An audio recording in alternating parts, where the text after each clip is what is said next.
La diffusion vient de démarrer. Tous les participants sont en mode écoute seul. Bonjour et bienvenue. Merci de nous avoir rejoints pour ce webinaire qui a pour thème l'Open Innovation. Donc, ce webinaire est animé par Philippe Nikolov, consultant en Open Innovation. Il durera environ 20 minutes avec un temps de questions d'environ 10 minutes. Et je passe la parole tout de suite à Philippe. Donc, bonjour à tous, bienvenue à ce webinaire.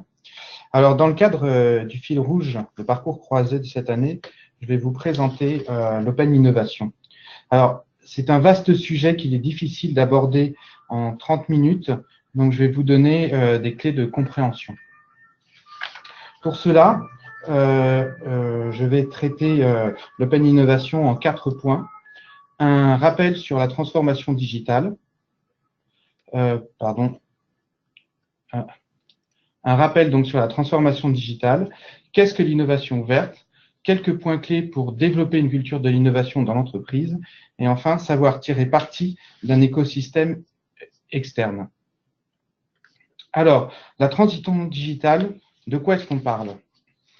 Je vous cite une définition du Gartner, c'est l'utilisation de technologies digitales pour changer un business model et amener des revenus nouveaux et de nouvelles opportunités porteuses de valeur. Alors, on le voit bien ici, il y a 3 choses importantes. C'est un nouveau business model, c'est amener des nouveaux revenus et ensuite, c'est développer des nouvelles opportunités. Alors, en France, l'année charnière à partir de laquelle on parle de l'Open Innovation, c'est 2012, avec le passage des années de l'Internet, ce qu'on appelait le Web 2.0, au digital avec les multi-supports que sont les tablettes, les smartphones, les objets connectés, la robotique. On a vu aussi des méthodes émerger qui venaient du monde de l'informatique, comme les méthodes agiles ou le Lean Startup ou le Design Thinking. Alors, pour ceux qui veulent s'y intéresser un peu plus, je vous conseille de lire David Autissier et Émilie Metavirch, La transformation digitale des entreprises, les bonnes pratiques. C'est un ouvrage qui est sorti en 2016. En France, la digitalisation n'en est qu'à ses débuts. En effet, pour un certain nombre d'entreprises, il ne s'agit encore bien souvent que d'une phase de transition du papier vers le numérique. Par conséquent, l'approche de travail reste la même. Je vais vous donner un exemple en fait dans le cadre de la musique. Le passage de la cassette au disque compact, donc le disque compact, c'est de la musique qui a été numérisée, eh bien, n'implique pas une transformation des usages et des pratiques. On le comprend, le terme de transformation est aussi important que digital. Utiliser le digital comme un nouvel outil sans changer les processus, sans vraiment changer l'existant, ce n'est pas une transformation. La véritable transformation digitale devrait avoir pour principe de se défaire des tâches répétitives et automatisables afin de remettre l'être humain au cœur du processus. En d'autres termes, il s'agit de tirer parti de toutes ses potentialités, c'est-à-dire son expertise, sa créativité, ses compétences à valeur ajoutée. Les secteurs qui se démarquent actuellement dans la mise en œuvre d'une stratégie digitale efficace, ce sont principalement les entreprises qui repensent leur façon de travailler suivant ce que peut leur apporter le numérique. Par exemple, si je reprends cet exemple de la musique, le passage du téléchargement au streaming est une transformation digitale. Les usages ont changé et les modèles économiques ont changé aussi. Les changements liés à l'intégration des technologies digitales dans la société humaine se basent sur plusieurs grands piliers. La mobilité, le temps réel, l'Internet des objets, le big data et l'universalité d'Internet. Alors, la transformation digitale, c'est bien plus qu'une histoire de technologie. C'est aussi une histoire humaine qui prend en compte l'ensemble du parcours client et sa satisfaction.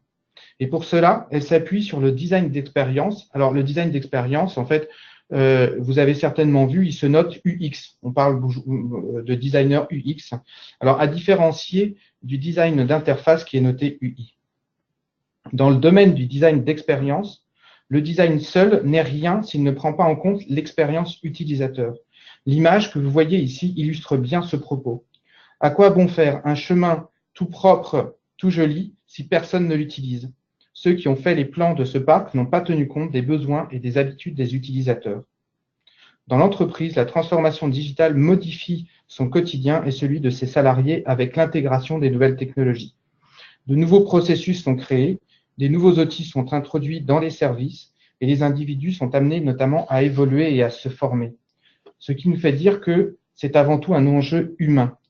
La transformation digitale, elle induit une révolution qui est culturelle. Le digital entraîne des évolutions comportementales profondes dans le sens où les nouvelles technologies donnent lieu à de nouveaux usages, des façons innovantes de commercer, de communiquer par exemple, si bien que cette transformation s'avère être plus un sujet culturel que technologique et à ce titre, elle impose aux organisations une véritable problématique de conduite du changement de leurs collaborateurs. Avec l'arrivée massive du digital, les entreprises sont en effet amenées à repenser leurs processus, leur mode de fonctionnement, leurs pratiques managériales et finalement la culture d'entreprise. Je vous cite ici Nicolas Petit de Microsoft France. Toutes les transformations qui réussissent reposent sur un vrai effet de transformation culturelle dont le numérique est seulement un accélérateur. Une transformation digitale réussie pour une direction ou un CDO, c'est 20% de technologie, c'est seulement 20%, 80% de culture et 100% d'humain. Pour cela, faire changer la culture, ça ne se décrète pas, ça se co-construit avec les gens de manière très graduelle et très progressive.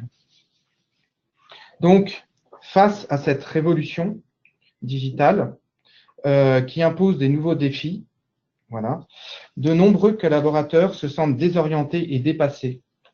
Ils perçoivent le digital comme un risque et non comme une opportunité. Pour qu'ils ne subissent pas la transformation numérique, mais qu'ils se l'approprient, il est primordial que l'entreprise accompagne ses collaborateurs et leur donne les moyens de se transformer. La capacité à accompagner et à faire évoluer les collaborateurs de manière individuelle est fondamentale. Une des solutions pour s'adapter, c'est notamment de travailler sur le développement de la culture d'innovation qu'on va voir tout à l'heure. Mais avant ça, on va faire quelques rappels sur l'innovation ouverte. Favoriser l'innovation, c'est d'abord identifier des innovateurs. Alors, je vous cite Norbert Alter, qui est un professeur de sociologie à l'université Paris-Dauphine. Voilà ce qu'il disait en mars 2001. Ce qui définit un innovateur, c'est sa capacité à faire d'une nouvelle idée un comportement collectif. Donc, cette capacité, elle est rare, mais elle n'est pas plus rare en bas qu'en haut de la hiérarchie. Et comme la base est composée de plus d'individus que le sommet, elle est finalement plus fréquente en haut. En bas qu'en haut, pardon. Donc, en fait, on voit ici que une des façons, c'est de développer l'innovation interne. Ensuite, par extension, et comme il y a par définition plus d'individus hors de l'entreprise qu'à l'intérieur, on va chercher à développer l'innovation à l'extérieur de l'entreprise aussi. Alors, le terme Open Innovation, qui traduit en français par innovation ouverte, donc là c'est la même chose, Open Innovation et innovation ouverte, il a été promu par Henry Chesbrook, qui est un professeur à l'université américaine de Berkeley, dans un article publié en 2003, c'est son article fondateur, Open Innovation, The New Imperative for Creating and Profiting from Technology. Donc l'innovation ouverte, elle postule qu'il est plus efficace et plus rapide, donc dans un esprit de travail collaboratif, de ne plus s'appuyer principalement sur sa seule et propre recherche pour innover. Donc là, je vous donne un exemple, c'est la Twizy de Renault qui a été mise en open source. Donc c'est le projet qui s'appelle POM, qui propose un kit de développement automobile. Ça permet en fait de valoriser la Twizy et surtout de valoriser des innovations de la communauté qui s'agrège autour. Donc ce terme Open Innovation définit le processus par lequel une entreprise est capable de faire appel à des idées, des expertises en dehors de ses propres murs. L'innovation ouverte permet aussi à une entreprise de rentabiliser ses idées et ses brevets en dehors de son propre marché en les proposant à d'autres entreprises et institutions. Donc là, je vais vous présenter en fait une illustration qui est une illustration de Henry Chesbrook dans un article suivant en 2004 où en fait on retrouve ici ce que je disais juste avant, c'est-à-dire les idées et connaissances internes à l'entreprise, celles qui viennent de l'extérieur de l'entreprise, l'utilisation des technologies tierces, et ça nous amène à développer le marché sur lequel on travaille aujourd'hui, à accéder à de nouveaux marchés Et ensuite, à travers le travail de licence sur les brevets, d'essaimer sur des marchés tenus par d'autres. Alors, les premières entreprises qui se lancent sont les sociétés d'édition de logiciels, dont Oracle, Microsoft, IBM ou encore Google. L'open innovation consiste à ouvrir le développement de l'innovation non plus seulement donc à la R&D, mais aussi aux employés, donc dans le cadre de la collaboration interne. C'est la partie gauche du schéma qui vous est présenté. Mais aussi en externe à l'entreprise, aux clients, aux fournisseurs, à des communautés d'innovation spécialisées, à des universités, au grand public aussi. Dans le cadre du grand public, c'est ce qu'on appelle le crowdsourcing, voire même aux concurrents. Donc le schéma qui vous est présenté illustre bien l'émergence de l'innovation au sein de l'organisation grâce à la collaboration de différents départements et l'émergence d'une innovation ouverte entre cette même organisation et son environnement. Alors, au fur et à mesure du développement de ce concept d'open innovation, il y a de nombreuses grandes entreprises qui se sont impliquées dans la mise en place d'outils tels que les incubateurs pour les startups, des programmes d'accompagnement, des fonds corporate, des nouveaux formats d'événements comme le hackathon. Par exemple, Total a mis en place un incubateur, l'usine 4.0, avec 4 autres grands groupes. Vous avez Renault qui a développé des Open Innovation Labs, par exemple le Square à Paris. Vous avez le groupe Engie qui lance Engie Innovation pour investir dans le développement de startups et créer un véritable écosystème local.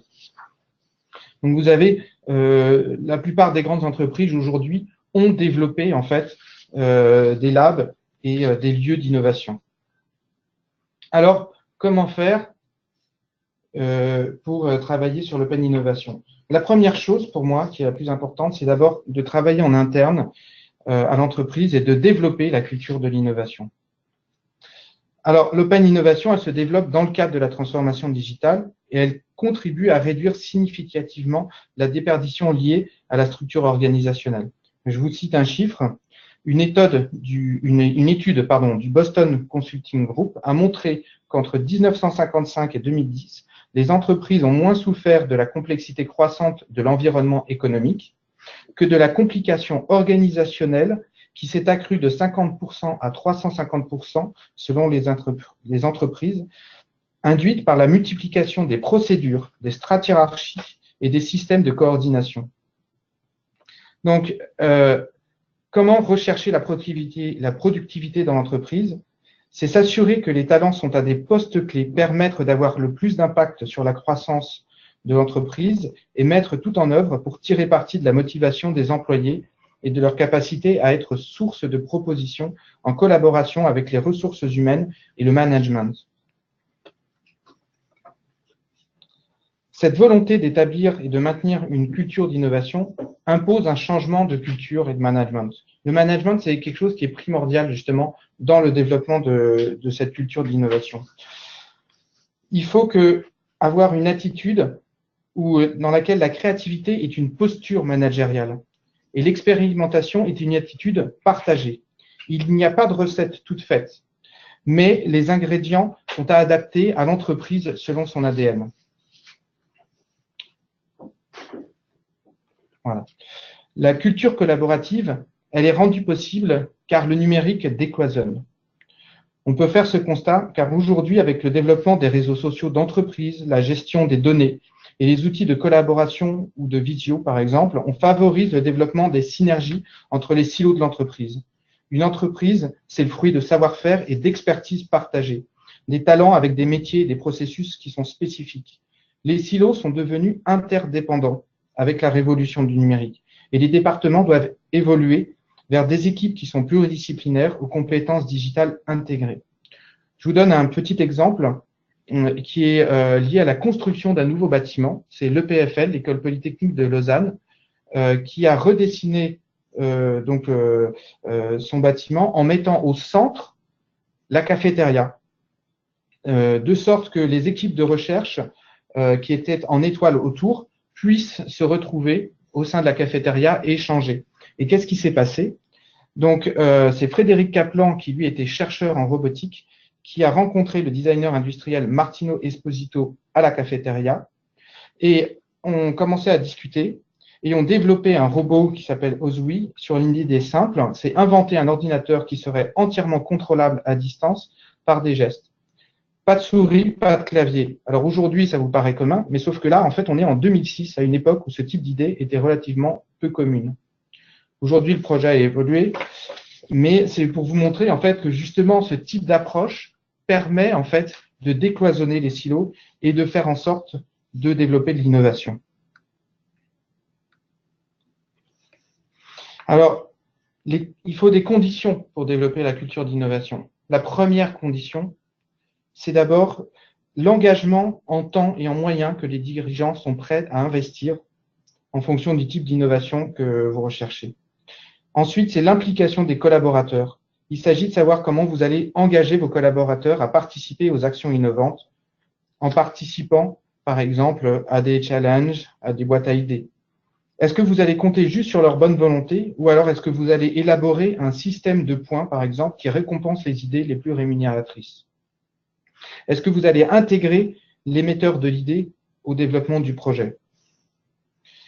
Par exemple, pour la Française des Jeux, les collaborateurs représentent la première source de richesse de l'entreprise. Dans cette optique, elle a mis en place en 2010 une démarche de design thinking appelée ZINC, zone d'intelligence collective, dans le but de développer la capacité d'innovation de chacun. En fait, si vous voulez, c'est créer les conditions de la sérendipité. Qu'est-ce que la sérendipité? La sérendipité, c'est le fait de savoir tirer parti soit du hasard, soit de l'imprévu surtout. Voilà. Et donc, en fait, on se met dans les conditions de l'imprévu pour essayer de développer de l'innovation. Alors, pour ça, en ce moment, il y a un profil qui se développe, c'est l'intrapreneur. L'intrapreneuriat, ça désigne une démarche d'entrepreneuriat interne à l'entreprise. Alors, pour développer ce type de profil dans votre entreprise, il y a quelques constats. Il faut autoriser l'échec, parce que trop d'entreprises oublient d'adapter leur culture au fonctionnement de l'innovation qui passe par des phases d'expérimentation, d'essai et voire souvent d'échec. Il semble pourtant évident qu'un management comme d'habitude a de fortes chances de donner des idées comme d'habitude. Alors, par exemple, le post-it, il a été inventé et porté par un salarié du groupe 3M qui avait mis au point par erreur un adhésif qui colle sans coller vraiment. Là, on est vraiment dans la sérendipité. Vous avez ensuite ce qu'on appelle les 20% de Google, mais qui en fait qui consiste à laisser une journée à l'ensemble des collaborateurs de l'entreprise pour travailler sur des projets qui ne sont pas forcément ceux de l'entreprise. Alors c'est quelque chose qui était assez développé aux États-Unis dans toutes les entreprises tech. Et donc sur ces projets personnels, vous avez par exemple Gmail, Google Maps, vous avez aussi AdSense qui ont été développés.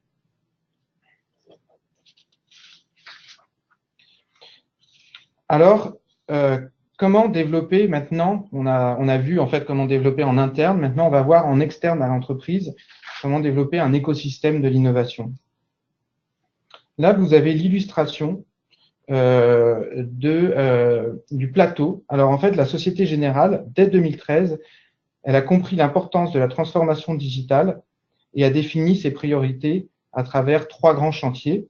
Donc, imaginez la banque de demain avec une démarche de co-création en impliquant les collaborateurs via les réseaux sociaux d'entreprise, la mise en place d'outils bureautiques pour les salariés, c'est le programme Digital for All, et l'attractivité pour le recrutement à travers la RH, en développant un environnement de travail et en formant les collaborateurs. Alors, depuis mars 2016, donc, ils ont ouvert un lieu dédié qui s'appelle Le Plateau. Donc, vous voyez, 1000 mètres carrés. Vous avez 20 startups externes qui ont été accueillies et accompagnées et 61 équipes internes. Donc, c'est bien des équipes qui ont été constituées au sein de l'entreprise et qui sont venues sur ce lieu dédié pour travailler en lien avec des partenaires externes. Là, ici, la Web School Factory, donc des écoles, des lieux d'innovation comme le Tank et des universités et des chercheurs. Donc, si on reste sur cet exemple de la Société Générale, on voit ici l'écosystème de l'Open Innovation. C'est-à-dire que vous pouvez, par exemple, développer des partenariats avec des startups.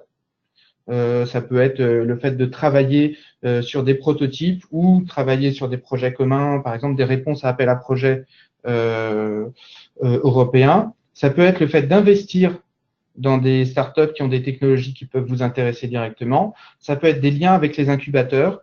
L'objectif étant de repérer en fait les signaux faibles et d'être en avance de phase sur les concurrents.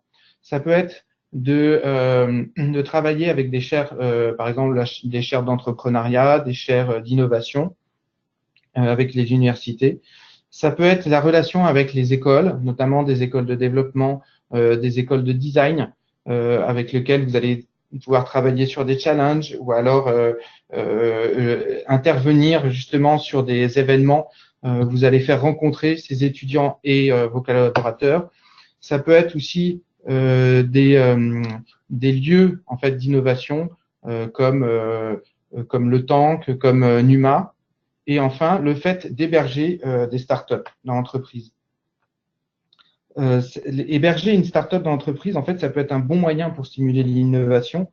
C'est notamment ce que proposent des entreprises comme Wayos, qui mettent en relation des startups avec des grandes sociétés, mais ça peut aussi être avec des entreprises un peu moins importantes, pour répondre à leurs problématiques et développer des prototypes de manière rapide. Le point fort, en fait, de cette démarche, c'est que la startup n'a pas imprimé les codes de l'entreprise et que grâce à son regard neuf et son expérience différente, elle propose des nouveaux modèles d'analyse et soulève d'autres problématiques et peut suggérer des disruptions inattendues.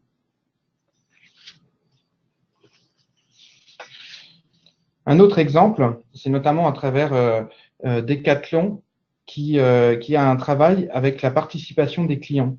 Elle inclut les clients dans les processus d'innovation. Ce recours devient monnaie courante, on décloisonne les équipes, on partage les expériences. Mais pourquoi ne pas donner la parole aux clients? Le groupe Oxylane, qui est propriétaire de Decathlon, a mis en place une plateforme qui s'appelle Decathlon Création, qui permet aux particuliers de partager leurs idées pour créer des nouveaux produits sportifs. Ensuite, elle a un lieu dédié à l'innovation, Alive by Decathlon, c'est l'illustration que vous voyez. Decathlon croit en l'intelligence collective et elle connecte à travers ce lieu des collaborateurs, des fournisseurs et des clients de Decathlon. Cette plateforme n'a pas été conçue pour pallier à un manque d'inspiration interne, mais plutôt pour nous aider à identifier les idées les plus pertinentes à leurs yeux. Alors, il y a quand même des problématiques. C'est que la relation entre la start-up et la grande entreprise, elle n'est pas évidente. Il faut savoir que la grande entreprise, elle compte en retour sur investissement, elle pense qualité, elle suit des cahiers des charges bien précis, elle planifie en mois, en années, elle internalise au maximum ses compétences, elle va limiter ses risques. La start-up, elle, c'est tout le contraire. Elle compte en trésorerie, elle pense en termes de réactivité, elle essaye, elle analyse, elle pivote, elle fonctionne de manière itérative, elle compte sur ses partenaires, elle est née dans le risque et elle vit dans le risque. Donc, en fait, vous voyez que vous avez, entre la start-up et le grand compte, des temporalités qui sont extrêmement différentes. Donc, pour ça, en fait, c'est quelque chose qui est à prendre en compte. Aujourd'hui, il y a énormément de progrès qui a été fait sur la relation entre start-up et grand compte. Une autre difficulté, c'est que, admettons que vous ayez développé en fait une équipe dédiée à l'open innovation qui, elle, va être agile, va être performante dans la relation avec la start-up. Il faut aussi que cette agilité, eh bien, elle puisse se transposer à l'entreprise et notamment pour intégrer les innovations issues des prototypes au sein des équipes de l'entreprise. Donc voilà, donc j'ai terminé et tout ça c'est pour vous expliquer en fait que pour développer l'open innovation, c'est la démarche partenariale qui est le moteur du développement de l'entreprise dans le cadre de l'open innovation et qu'elle permet d'anticiper les changements d'usage et de rester compétitif. Voilà, donc je vous remercie de m'avoir écouté et maintenant je vais répondre à vos questions. Alors, donc, j'ai une première question. Donc, quel est le rapport entre le design thinking et l'open innovation? Alors, le design thinking, c'est une méthode réflexion créative. Et il faut savoir que en fait, l'open innovation arrive après toute une période qui a notamment été développée par des entreprises de développement informatique, par l'approche en fait comment dire de réflexion créative. Et ensuite, autour de ces réflexions, de ce développement de la créativité, donc il y a le design thinking qui est arrivé, et l'open innovation en fait utilise toutes ces méthodes, comme le design thinking, le lean startup ou les méthodes agiles qui viennent de ces entreprises de la tech et qui maintenant ont été importées dans l'ensemble des autres entreprises. Alors, j'ai une autre question. Alors, effectivement, donc merci Philippe pour cette présentation très riche d'exemples et d'enseignements. Donc, merci à tous également pour votre attention. Effectivement, nous sommes tenus par le temps. Ce webinaire sera effectivement enregistré, il a été enregistré, sera diffusé sur Parcours Croisé et vous pourrez ainsi continuer donc à échanger sur votre réseau social et autour de cette thématique. Alors, effectivement, peut-être prendre simplement une dernière question. Alors, je vais la lire. Open Innovation et propriété intellectuelle, comment ça se passe? C'est une question qui est posée. Alors, c'est une question en fait qui est assez pertinente. C'est-à-dire que dans le cadre du développement de l'open innovation, il faut effectivement prendre en compte dès le départ en fait comment sera traitée la propriété intellectuelle. Ensuite, c'est-à-dire que il faut définir entre vous justement à qui revient, si elle est partagée. Ensuite, je voudrais juste faire un rappel, c'est que souvent quand vous avez une idée, en fait, il y a 3 personnes en même temps qui ont la même idée que vous dans le monde. Et donc, l'enjeu, c'est pas tellement en fait de protéger votre idée, mais c'est plutôt en fait d'aller le plus vite, d'être le plus rapide pour arriver le premier sur un marché. Alors, j'ai une autre question. Bonjour. Donc, quelles sont les objections formulées le plus fréquemment actuellement sur ces approches? Alors, les objections formulées, notamment c'est le retour sur investissement. C'est-à-dire que l'open innovation, c'est un sujet qui est à la mode et il y a un certain nombre d'entreprises qui vont faire de l'open innovation, mais plus pour communiquer que pour réellement trouver des innovations. Du coup, c'est-à-dire que quand vous développez une démarche d'open innovation, il faut être réaliste sur les objectifs que vous voulez obtenir. Et du coup, notamment pour des entreprises qui sont, si vous n'êtes pas une grande entreprise, développer la démarche d'open innovation, il faut le faire, ce que je disais tout à l'heure, de manière progressive. C'est-à-dire que voilà, ça peut être par exemple d'héberger une start-up dans votre entreprise. Le fait de les voir travailler, ça va vous bousculer un petit peu, ça va vous donner des idées, mais commencez pas à vous dire, voilà, on va mettre en place une démarche complète. Non, commencez par essayer des choses qui sont simples pour vous et ensuite les résultats, ils peuvent venir assez rapidement, mais ça peut aussi être un petit peu long. Très bien. Bien, merci Philippe. Effectivement, vous pouvez donc continuer à échanger sur Parcours Croisé. Ce webinaire a été donc enregistré et il sera diffusé très vite. Alors, effectivement, ça suscite beaucoup d'intérêt. Apparemment, on passe une dernière question.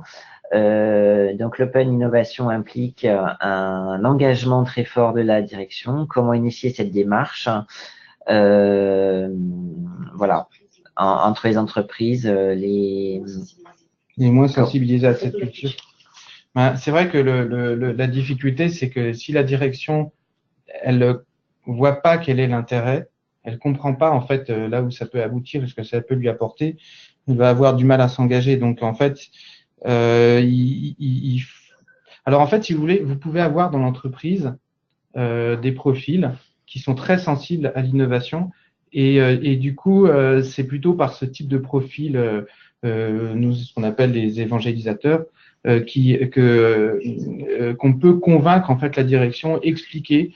Donc du coup, vous pouvez demander peut-être à votre direction de vous laisser carte blanche sur un projet et voir en fait ce que ça rapporte, et de manière à faire comprendre aux dirigeants l'implication qu'il doit avoir, mais du coup aussi quel est le résultat. Enfin, une entreprise qui cherche en fait à garder comment dire son business, elle va être dans un état d'esprit où elle va avoir de plus en plus de concurrents et où ça va être de plus en plus difficile. Parce qu'aujourd'hui, avec le numérique, si vous avez, comment dire, si vous arrivez à voir en fait quels sont les signaux faibles et d'être en avance de phase, eh bien, vous allez pouvoir être moins concurrencé par les autres. Bien. Alors, pour rassurer effectivement les auditeurs, nous avons bien pris en note les questions que nous n'avons pas pu traiter, et Philippe donc répondra à la suite de la diffusion de la vidéo sur Parcours Croisé. Donc, vous pourrez continuer aussi à échanger. Encore une fois, merci à tous, merci à toi Philippe, et puis nous continuons à échanger donc sur Parcours Croisé. Merci à tous, au revoir. Au revoir.